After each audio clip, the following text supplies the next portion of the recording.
director. Oh, well, this is going to blow if I can't look at my photos at the same time. Yeah. I got nothing. I mean, do they have Wi-Fi down here Sure. that we can access? I'm almost positive, but... Oh, there's a... It's locked, of course. Turned off. Oh, shit. I know why. I don't think we can rely on it because it needs a password. There's house public. Yeah. Oh. Needs a password. We're out. Should I go ask the security?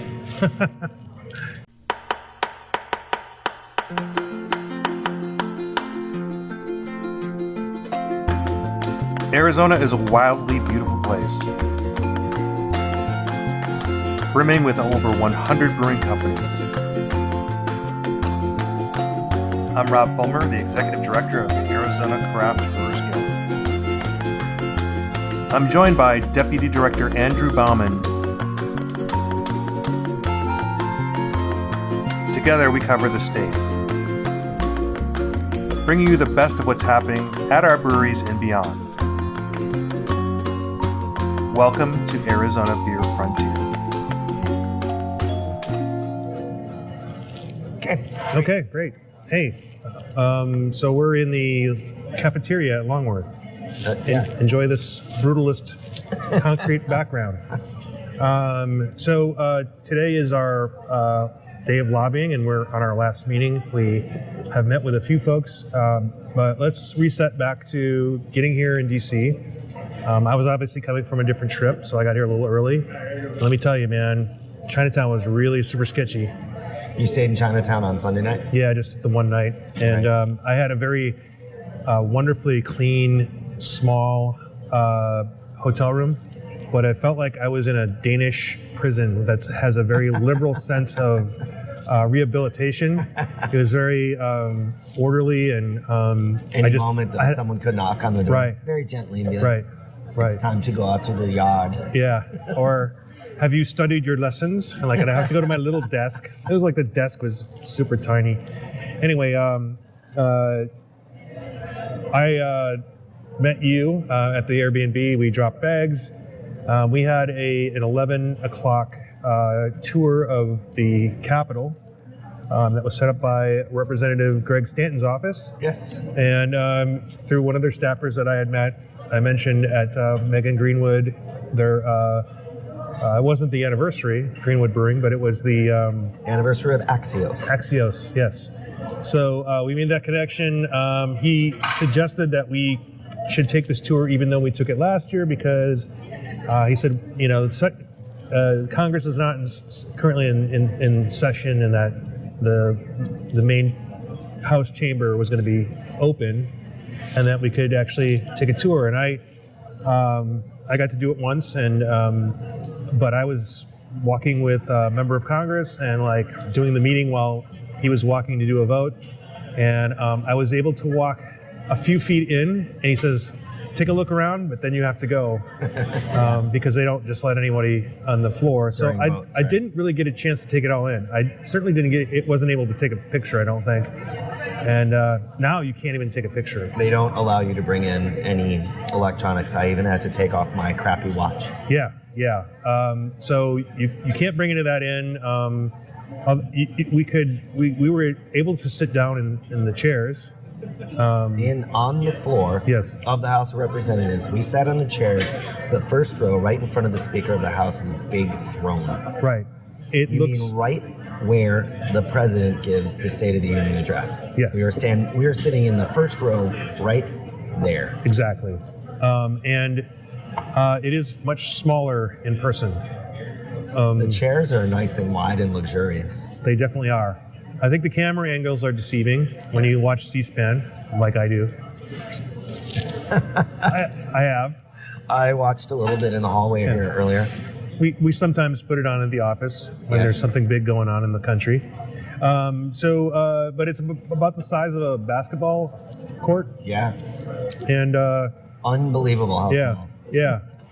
It's very cozy, and when you see a floor debate and it gets a little heated, They're really close to each They're other. right next to each other. That's wild. Yeah.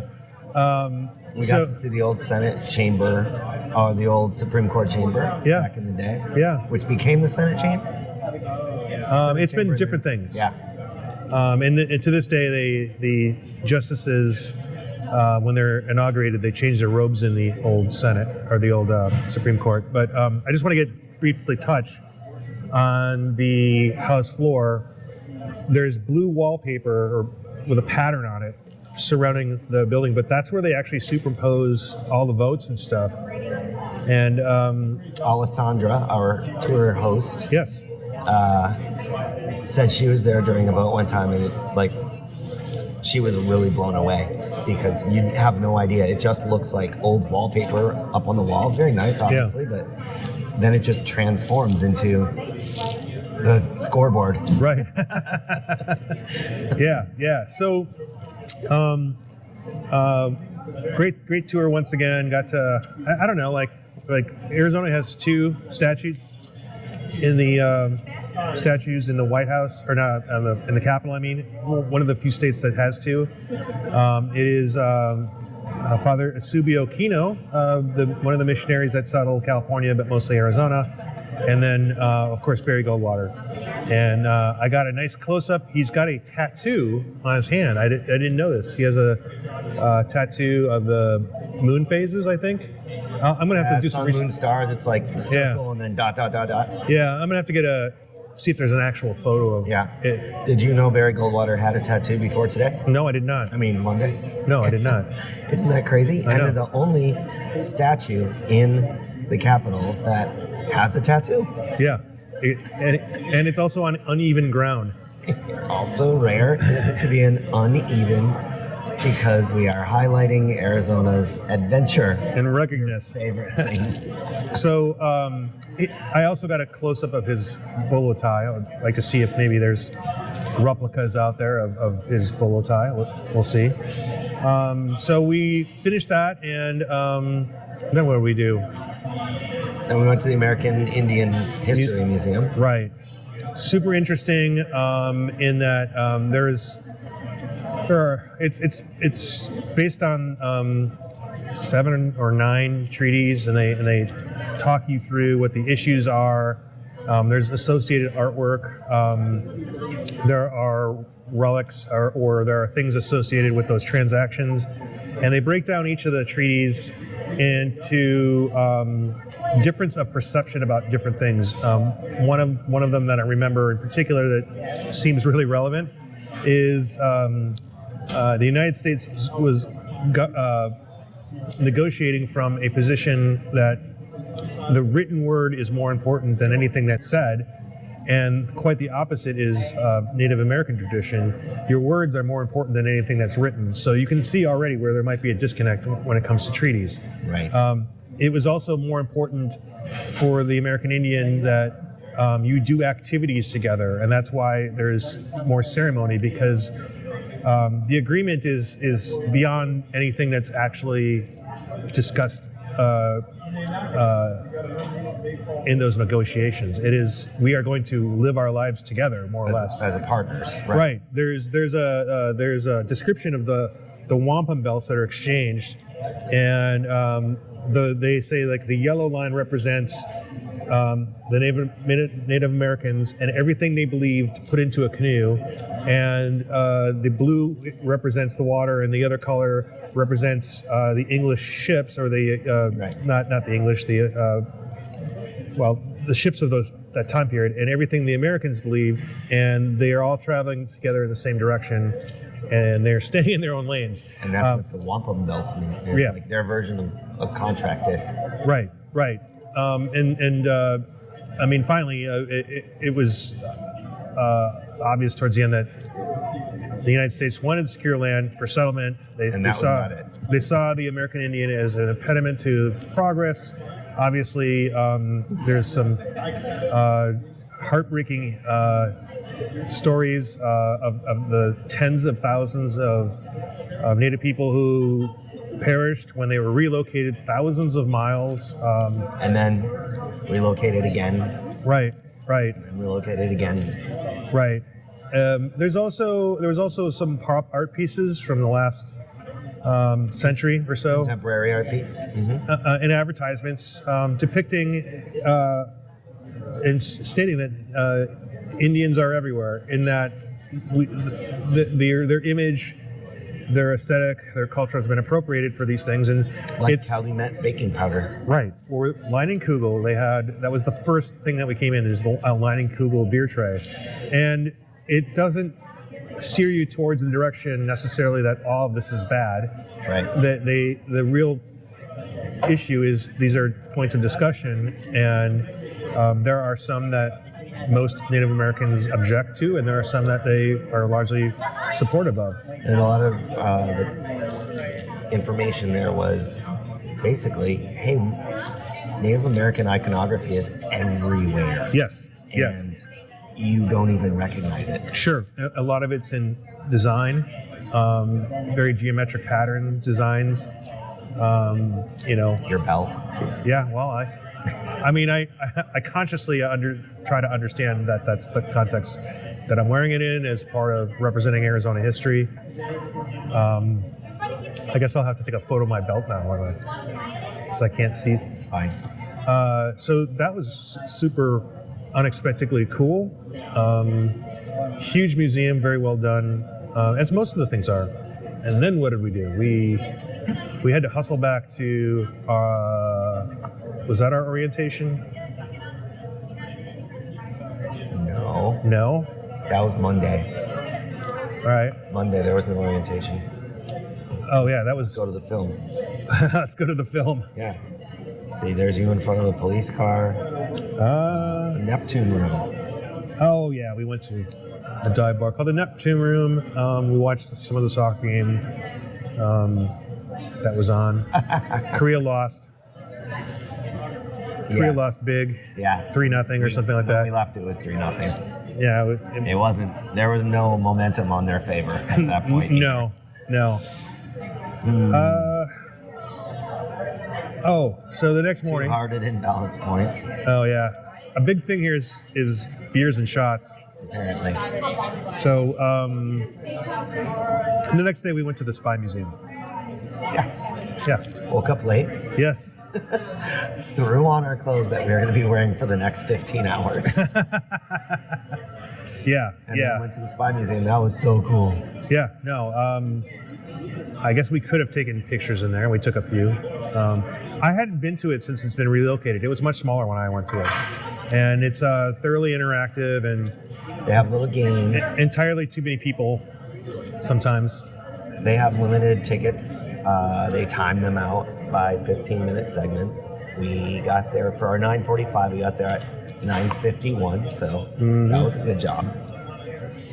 And then we had to hustle And then, yeah, to our orientation. yes. I think we'll cover that separately once we get the slides, because I think it's interesting how the forecasts have changed, and getting input from not only Bart Watson, but Danelle from the Beer Institute and Lester Jones from NBWA, which is National Beer and Wine Wholesalers. I thought Danelle was Nielsen. No, Beer She Institute. was just using Nielsen. Yeah, Okay, yeah. cool. Which, by the way, I think has been renamed, and I don't know what it's called. Nielsen data. Nielsen IQ, but then there's another one. Doesn't matter. So we'll go over those forecasts in depth. During this time, I got a voice message, and I'm looking at it, and I'm like, this is either from Representative Stanton's office, or he's actually calling me and leaving messages. So I listened to it. I'm like, oh, he's calling me. It's so actually a representative. yes. So he had one extra ticket to an event at the Library of Congress, and that's all he had to say. And I was like, yes. Yes, I will go. And it turns out to be dinner and drinks, and it was There's a speaker series. yes. quarterly at the Library of Congress. It was Jeffrey Frank who has written this book, The Trials of Harry S. Truman, The Extraordinary presidency of an ordinary man. And there was I don't know who the person who was asking the questions of the author. Moderator. Hi, can you have a moderator with one person? Oh. Interviewer. Okay. And he was rapid fire. He would let him answer his question and he'd move on to the next thing and move on to the next thing. It was like, I got 3 lectures out of it. They had displays of the original Dewey Beats Truman photo. They had topical things because of the movie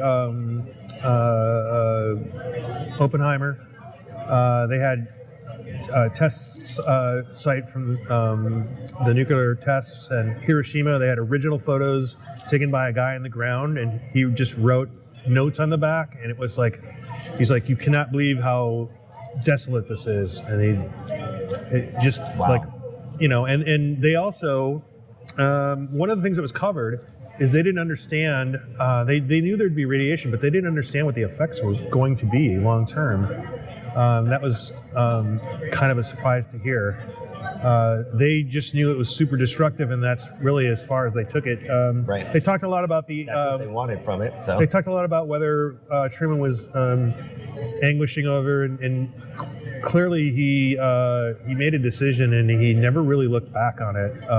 But back to the radiation, like they had some photosensitive paper because they found out like the objects that were left were actually creating photographs. With some of their test equipment, so they had objects. They had several pictures using the objects at ground zero for some of these nuclear blasts. Super interesting. They did talk about Oppenheimer going to Truman after the bomb was exploded, and Oppenheimer saying, "I've got blood on my hands," and Truman like kicked him out of the office and said to Dean Acheson, his chief of staff, "Don't ever bring that whiny scientist in here again." And I guess I understand that that's in the movie, that scene. Wow. So I'm interested to see how Gary Oldman pulls that off. Yeah. Because it could seem really cheesy, right? But I guess it was a super pivotal thing in the autobiography or the biography. We had dinner and drinks. And I got to sit with several members of Congress. I was introduced to Mike Levin, who is the representative from San Diego. Some other California reps were at my table. It was like literally one member of Congress and one guest. On the senator's side, I recognized Ron Paul. I sat next to Representative Massey from Kentucky, who is he's conservative, libertarian, votes against everything, kind of like Ron Paul, but super nice guy. Everyone was ribbing him though, because we were mostly Democrats. He's like, I'm at this Democrat table, and they just keep ripping on me. And he did not know this. He invented a chicken tractor. Oh. You're wondering what is a chicken tractor? I know what a chicken truck is, but why don't you chicken tractor. Yeah. It's if you want to have free range chickens, this automated device will move several cages 1 inch per 10 minutes, so that they have a new environment over the course of the time that they're on the farm or whatever. Because if you left them in one place, they would destroy that one place. Right. And that slow of a speed ensures you won't run over your own chickens. So he also was wearing a debt clock that he had. He designed the and 3D printed, and I don't know if it was like Raspberry Pi or whatever, but he said he did the coding on it, and he was saying like that this is the only one in existence for sale, and like everyone's on the table like, how much is it? Like is it take away from the debt, or is it contribute to the debt if we buy it from you? And they were like, well, what was the debt like when during the last presidency? So there was a lot of it was all good natured, and when you get those guys who may be on complete opposite sides of the aisle out sitting at a dinner table, they're just guys sitting at a dinner table. Yeah, of course. Also in attendance, and I didn't run him down, but the owner of the Milwaukee Brewers was there. I heard that. Yeah. When you texted me. I know. If you were there, I would have go get him. Go get a picture for your buddies. Yeah. I have a photo, but the actual chief librarian of the Library of Congress had a few remarks. Oh, very neat. And I can't remember. I call him Mayor Greg because he was our mayor. He related that I think his wife is a librarian, and like he had the opportunity to introduce the two. It's like the chief librarian of the Library of Congress. Essentially, essentially the chief librarian. They don't really have a hierarchy unless It's him. It's her. It's her. It's her. Yeah, it's a woman. So that, and then I met up with you guys, but you guys got in a little bit of a couple of places before, right? Oh, Yeah. are we being kicked out? No. I guess we're leaving. All right, we're leaving. Time to pause.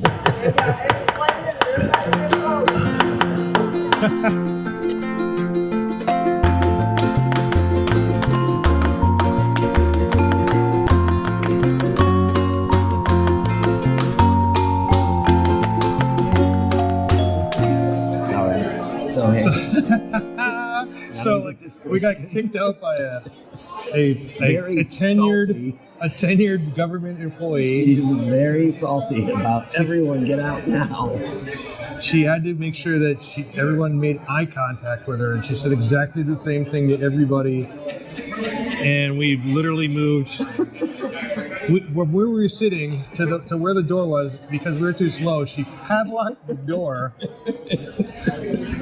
So now we're on the other side of that division of On a janky table. yeah. It's shaking. So Anyways, we went to Right Proper, right proper, yes. which is a brewery.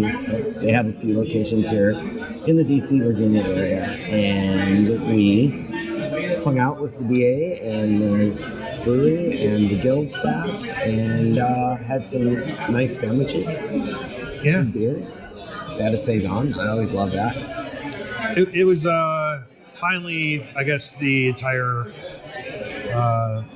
entirety of everyone who was coming to support the hill climb was probably there because there was a lot of late flights, delays, and I didn't get to stick around that long, but you guys did, and then you guys ended up going to Boundary Stone, Yes, a pub, a bar. Yeah, they serve food. Yeah,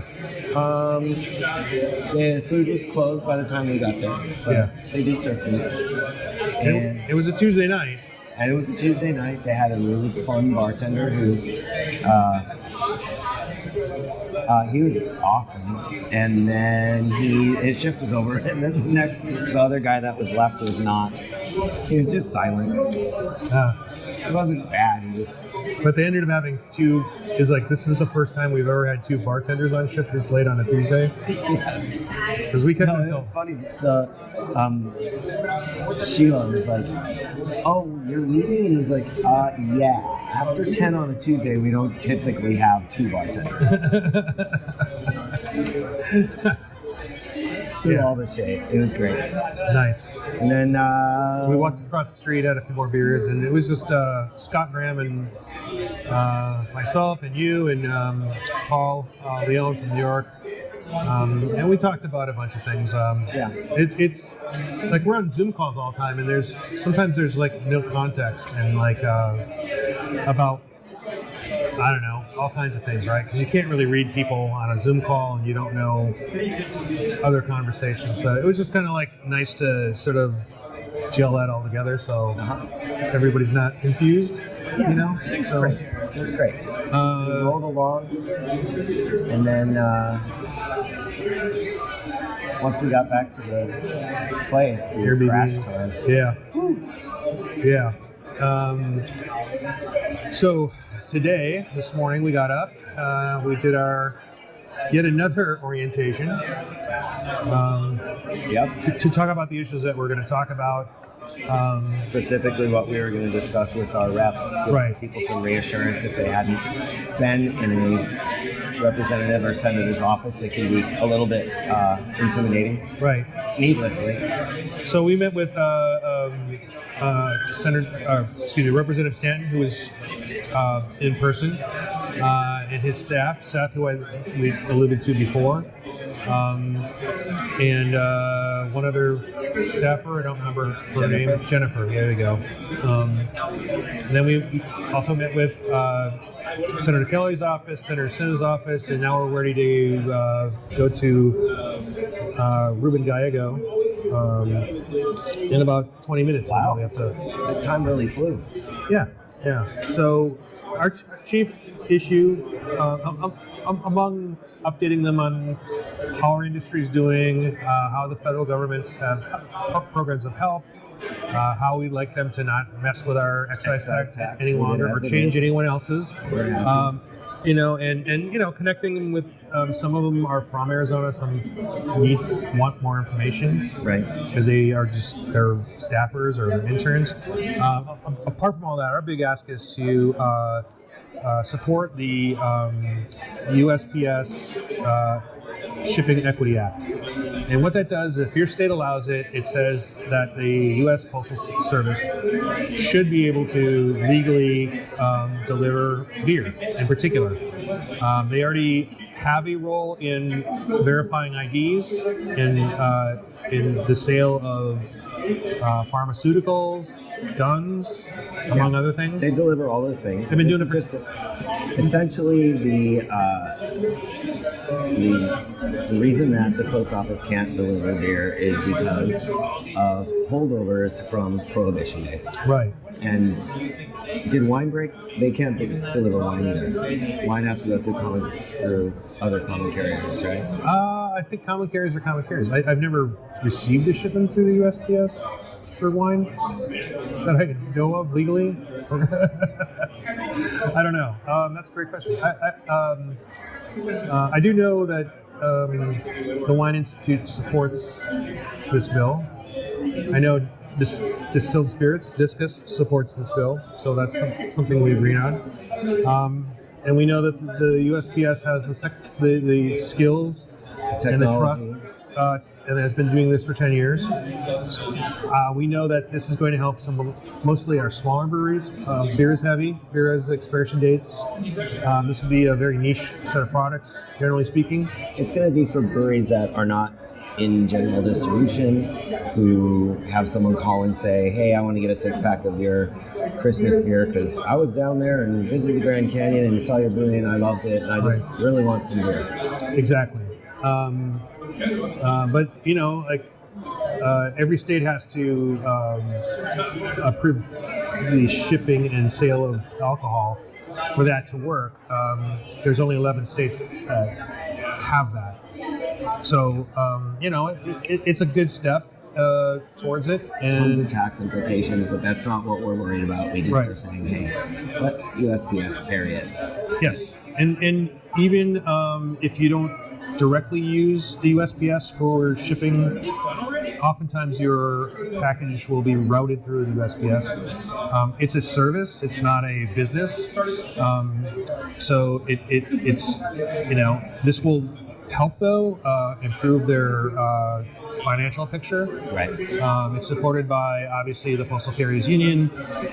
The actual USPS can't lobby on behalf of it because the government can't lobby itself. Yeah. So, but they do say $180 million the first year is their anticipated revenue from this passing, which would be great. Exactly. And that's not even including that this would be available in all states. Right. Because, this does not supersede state law. In Arizona, we feel that we have rights to ship using a common carrier. We definitely have used that to deliver. We have retailer rights, and retailers can do that. It's written in our rules. We may choose to, as a state, seek getting it put into statute so that it's more explicitly clear. I'm not sure. We might have to run that as a separate bill. Right. We know who's not going to let us go through with that. Right. In the consolidated alcohol bill. Yeah. Nice. Thank you. So that's what we're doing. When we're done with this. We forgot. R&D credit, very, very important. Right. Cannot stress how important that is for our members. The R&D credit allows manufacturers to do research and development and take the cost of those research and development off of their taxes that year rather than depreciating it over, I think it's 10 years. Right. So the impact is immediate and huge because our breweries do tons of research and development. That's what innovation is, and that's what craft beer is. There's also CO2 capture credit potential.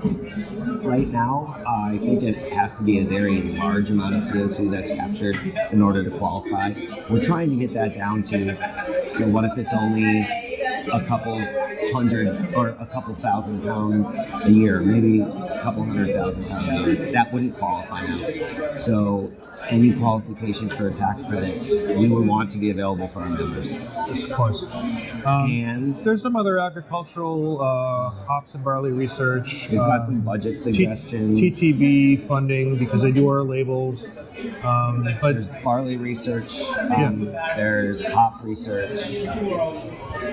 Right. So we're asking this to be appropriated. The ag bill is going through right now, and that would be the barley and hops, and then the TTB is in the general budget. And if we don't get a budget done, then we'll have a government shutdown, and everything will back up, and labels won't be approved, and formulas can't be approved. Formula is like a recipe, but you're using a different ingredient other than standard. Right. And there's a list of automatically approved items, but you still have to get it approved. Exactly. So we are looking forward tonight to having a reception in the Russell office building. It's on the Senate side. On the Senate side.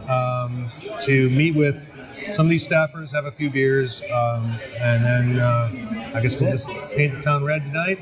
Oh no, what? I already did that. Yeah. It's already red. What are you talking about? All right, so we're going to keep this simple because I got to edit this on the plane potentially. So Great. Yeah. That's about it. Yeah. We have one more meeting. We have our reception tonight, and Zoom out tomorrow morning.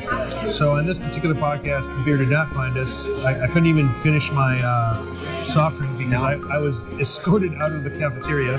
The Kavita probiotic mojito flavor, lime, mint, and coconut.